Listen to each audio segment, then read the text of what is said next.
welcome children to our next session of this chapter, Natural and Man-Made Disasters.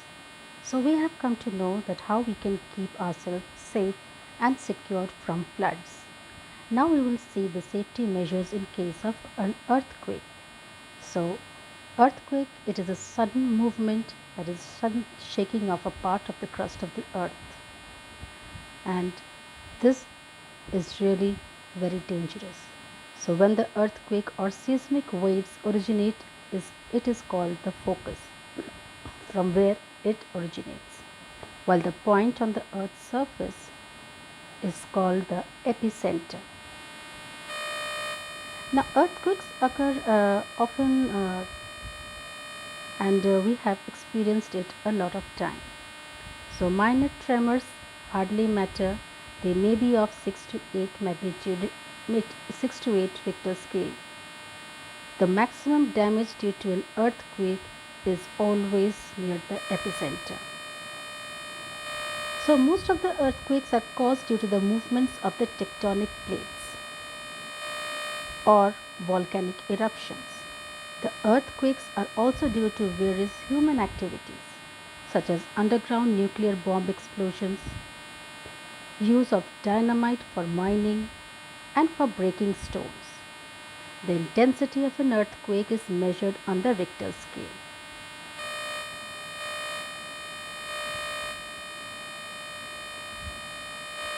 Then the earthquake can cause changes in the landscape and in the course of a river by causing landslides. So the picture you can see here that this by an earthquake the road is totally destroyed and broken. So those earthquakes which occur near human settlements can cause loss of human and animal life as well as infrastructures. The undersea earthquake can cause huge sea waves like once we had the tsunamis which are destructive in the coastal areas. Now today we know that it is neither possible to predict about an earthquake, but we can keep ourselves safe by following the measures. First, create awareness among the people about the do's and don'ts in case an earthquake occurs.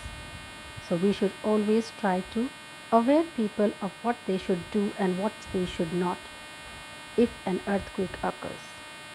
Then follow the standard guidelines for the construction of tall buildings and other infrastructures. So there are particular guidelines given to the builders, so they can follow these guidelines for tall buildings and infrastructures. Use only standard and certified building materials such as cement, iron rods, electrical wires, etc. So this can prevent a lot. Then effort should be made to reduce the population density in the earthquake prone areas. If you notice the symptoms of an earthquake, come out in the open places as quickly as possible. If you are trapped inside a building, do not stand near the windows, mirrors, hanging pots, ceiling fans, etc. When in open, keep yourself away from the trees, signboards, electric wires and poles. Then regular mock drills should be organized by the disaster management teams in earthquake prone areas and form community action groups to take up rescue operations in the earthquake affected areas. Keep in touch and take help from the disaster management teams and other agencies immediately. So these are some precautions we can take and we can be safe during earthquakes. Now there are some more measures in case of fire. So it can be in forest or it can be in a building. So fire in the forest is mostly caused by lightning, volcanic eruptions or due to human negligence. So it causes a lot of damage to the earth and to the animals living there. Now there are certain measures that we should follow, that is the controlled burning of forest areas for doing shifting cultivation should be completely banned. So shifting cultivation does affect this kind of a situation. The prescribed forest fires set by professionals to burn a specified area should be discouraged as far as possible. Then the tourist or recreational activities in the forest should be allowed under very strict vigilance.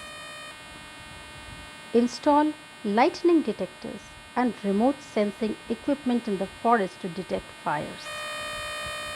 There should be regular aerial patrols which can greatly help in preventing and controlling the fires in the forest. That is, at a height, there should be a watch in the forest so that there shouldn't be any kind of damage. Then the forest department must carry out fire prevention programs at regular intervals for awareness among people. Now, these are some safety measures when there is fire in the forest. Now, fire in buildings also are very disastrous. Say they damage a lot, and it can occur in kitchens due to short circuiting, due to bursting of LPG cylinders and kerosene stoves, etc. So these things can really cause a great damage, and we should take care by following the below measures. The cooking gas pipelines should be checked regularly and must be replaced even with minor defects. The inflammable goods such as petrol or dry wood, etc., should not be stored inside the buildings because these are more prone to take up fire. The electric wiring in the residential and commercial buildings should be checked regularly to keep them defect free. Then matchboxes and lighters should be kept away from the reach of children and they should not be allowed to play with them. Install smoke alarms in the buildings so that we can get an early warning of fire. Then install and learn the use of fire extinguishers. This can work as a first aid in case of fire in the buildings. Then keep the contact numbers of fire stations or disaster management offices to reach them quickly in case of fires. And when caught in fire and smoke filled buildings, crawl out quickly from there while lying low on the floor. So when you are facing some fire in a building, then always put yourself uh, on the floor and crawl and come out from there. Buckets filled with sand and water should be readily available in the buildings to extinguish the fire. So this is how we can take care of how we can be safe during fire in either in forest or in buildings. So these safety measures help us a lot and we should always learn to it. So keep learning and happy learning.